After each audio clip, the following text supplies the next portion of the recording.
Coin plus card plus QR ATM. Setting ATM ID.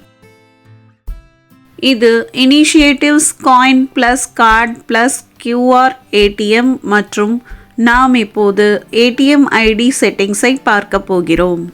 என்டரை அழுத்தி அப் அல்லது டவுன் கீ உதவியுடன் அட்வான்ஸ் செட்டிங்குக்கு செல்லவும்.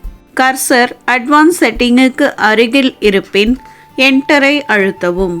டிஸ்ப்ளேயில் உள்ள வழிமுறைகளை படிக்கவும். மாஸ்டர் கார்டை வைக்கவும்.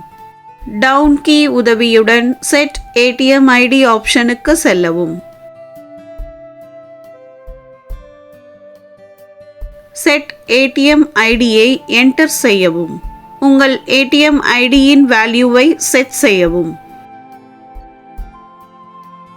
ஏடிஎம் ஐடியை சேவ் செய்ய என்டரை அழுத்தவும். ஹோம் ஸ்கிரீனுக்கு செல்ல பேக் பட்டனை அழுத்தவும். நன்றி.